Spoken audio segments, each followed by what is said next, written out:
విజయవాడలో కల్తీ పాలపై పెరుగుతున్న ఆందోళనలకు చెక్ పెట్టేందుకు వినూత్న ప్రయత్నం ప్రారంభమైంది. మేరీ స్టెల్లా కాలేజీలో కెమిస్ట్రీ లెక్చరర్ శ్రీదేవి రూపొందించిన స్టార్ మిల్క్ టెస్ట్ కిట్ ఇప్పుడు ప్రజలకు అందుబాటులోకి రానుంది. కేవలం 350 రూపాయల వ్యయంతో అందించనున్న ఈ ప్రత్యేక కిట్ ద్వారా రోజు వినియోగించే పాలు కల్తీవా కావా అన్నది ఇంట్లోనే సులభంగా పరీక్షించుకోవచ్చు. ప్రజారోగ్యాన్ని దృష్టిలో పెట్టుకుని రూపొందించిన ఈ వినూత్న ఆవిష్కరణ పాల నాణ్యతపై స్పష్టత ఇచ్చేలా దోహదపడుతుందంటున్న కెమిస్ట్రీ లెక్చరర్ శ్రీదేవితో మా special correspondent Bindu face to face. దగ్గర నుండి పెద్దవాళ్ళ దాకా ప్రతిరోజు వారి యొక్క జీవన విధానంలో పాలు అత్యంత ముఖ్యమైన పాత్ర పోషిస్తుంది. అటువంటి పాలనే కల్తీ చేస్తున్నారు. ఇటీవల మనం సంఘటనలు చూసుకుంటే రాజమండ్రిలో మృతుల సంఖ్య వల్ల పాల వల్ల చనిపోయిన వారు కూడా ఉన్నారు. అదేవిధంగా ఎన్టీఆర్ జిల్లా వ్యాప్తంగా కూడా పాలకు సంబంధించి వివిధ షాపులను కూడా తనిఖీ చేశారు. అయితే విజయవాడ మేరీ స్టెల్లా కాలేజ్లో డాక్టర్ శ్రీదేవి కెమిస్ట్రీ లెక్చరర్ ఒక స్పెషల్ కిట్ని అయితే రూపొందించారు. ఆ కిట్ ద్వారా పాల కల్తీ అయినాయా లేదా అంటే పాల యొక్క థిక్నెస్ కూడా తెలుసుకోవచ్చు అని కూడా ఆవిడ చెప్తున్నారు. ఆవిడ మాటల్లోనే తెలుసుకుందాం. మేము ఎలా కనిపెట్టారు, అసలు ఇది ఎలా తెలుసుకోవచ్చు? మనం పాలల్లో కల్తీ అనేది ఎందుకు చేస్తారంటే పాల కంటెంట్ పెంచడానికి వాటర్ యాడ్ చేస్తారండి. వాటర్ యాడ్ చేసినప్పుడు పాలు డైల్యూట్ అవుతాయి కదా, దాన్ని థిక్నెస్ పెంచడానికి అడల్ట్రెంట్స్ యాడ్ చేస్తారు. అడల్ట్రెంట్స్ అనేవి ఏమేమి యాడ్ చేయొచ్చు అంటే సర్ఫ్ యాడ్ చేయొచ్చు, డిటర్జెంట్ అనమాట, మన రైస్ ఫ్లోర్ యాడ్ చేయొచ్చు, స్టార్చ్ యాడ్ చేయొచ్చు, యూరియా యాడ్ చేయొచ్చు. ఇలాగా ఇదంతా కాకుండా సింథటిక్ మిల్క్ అనేది ఉంటుందండి. ఈ మధ్య కాలంలో వింటున్నాము యూరియా పామ్ ఆయిల్ మిక్స్ చేసి మిల్క్ తయారు చేసి కూడా బయట మార్కెట్లో అమ్ముతున్నారు అనేది విన్నాము. ఇదంతా ఎందుకు వచ్చింది? మనం ఈ అడల్ట్రెంట్ అనేది ఉందా లేదా అనేది చెక్ చేసుకోవడానికి మేము లిటరేచర్లో చూస్తే ఆల్రెడీ మనకి మార్కెట్లో నేషనల్ డైరీ డెవలప్మెంట్ బోర్డ్ అనేది ఒక కిట్ని డెవలప్ చేసి అది మార్కెట్లోకి విడుదల చేసిందండి. అది కాస్ట్ ఏమో 3000 ఉంది. పైగా అలా ఉంది అవైలబిలిటీ అనేది కూడా చాలామందికి తెలియదు.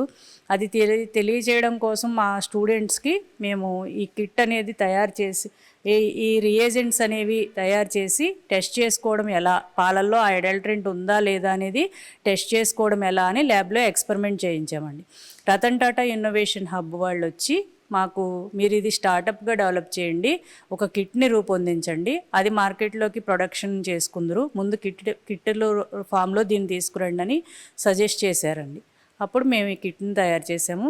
దీనిలో మనం ఏ అడల్ట్రెంట్ ఉన్నా, మీకు ఇంతకుముందు చెప్పాను కదా, డిటర్జెంట్ ఉన్నా, యూరియా ఉన్నా, దానిలో హెవీ మెటల్ ఉన్నా మా కిట్ ద్వారా మీరు చెక్ చేసుకోవచ్చండి.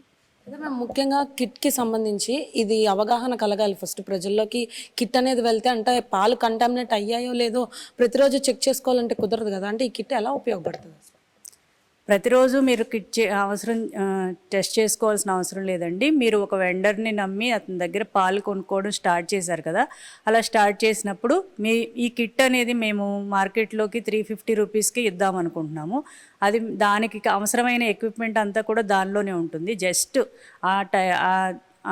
మీరు తీసుకున్న ఆ మిల్క్ని ఒక డ్రాప్ వేసి మేము ఇచ్చిన రియేజెంట్ యాడ్ చేస్తే మీకు తెలిసిపోతుంది అనమాట. కలర్ డెవలప్ అయితే మీకు మనకి పాలు కల్తీ అనేది జరిగింది అనేది తెలియడానికి మనం పాలు తాగేటప్పుడే మనకు తెలుస్తుంది. కొంచెం అది పెరుగు ఫామ్ అవుతుంది కదండి, మీకు న్యాచురల్గా పాల నుంచి వచ్చే పెరుగు అయితే అది ముక్కలుగా రాదు.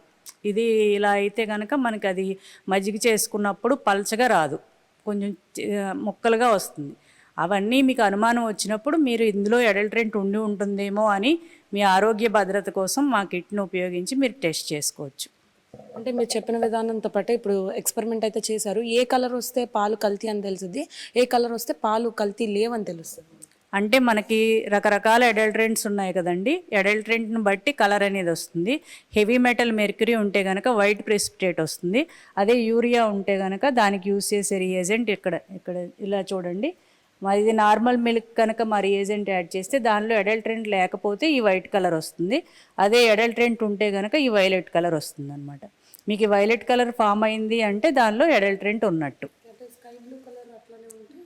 మనం యాడ్ చేసే రియేజెంట్ కలరే ఉండిపోతే అది అడల్ట్రెంట్ లేనట్టు.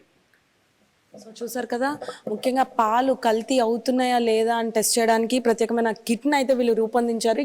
ఈ కిట్ ద్వారా కూడా పాలు కల్తీ జరిగిందా లేదా అన్నది తెలుసుకోవటం, అంటే దీంట్లో ఇచ్చిన ఏవైతే మెటీరియల్స్ ఉన్నాయో అవి మనం రోజువారు వాడే పాలల్లో ఒక డ్రాప్ వేస్తే కనుక అది కలర్ చేంజ్ అయితే మాత్రం వైలెట్ కలర్లో వస్తే మాత్రం పాలు ఖచ్చితంగా కంటామినేట్ అయ్యి పాలు కల్తీ పాలని నిర్ధారించుకోవచ్చు. ఒకవేళ వాళ్ళు ఇచ్చిన రియేజెంట్ని అలాగే అంటే ఆ కలర్లోనే ఉంటే మాత్రం పాలు కల్తీ అవ్వలేదని కూడా తెలుస్తుంది. అయితే దీనికి సంబంధించి ప్రతిరోజు ఎవరైతే మనం పాలు ఎప్పుడైతే ఎవరి దగ్గర అయితే కొనుగోలు చేసుకుంటామో ఒకసారి మనం టెస్ట్ చేసుకుంటే చాలు, ప్రతిరోజు అవసరం లేదు. కానీ ఈ కిట్ ని మాత్రం చాలా ఉపయోగదాయకంగా ఉంటుందంటే మార్కెట్లో 3,000 5,000 అమ్మే ఈ కిట్ కి అంటే స్టెల్లా కాలేజ్ లో వీళ్ళు రూపొందించిన కిట్ కేవలం 300 రూపాయలకి మాత్రమే మార్కెట్లోకి తీసుకొస్తున్నారు.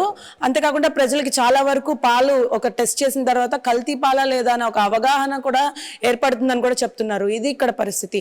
వీడియో జర్నలిస్ట్ వెంకట్తో బిందు, వైకే న్యూస్, విజయవాడ.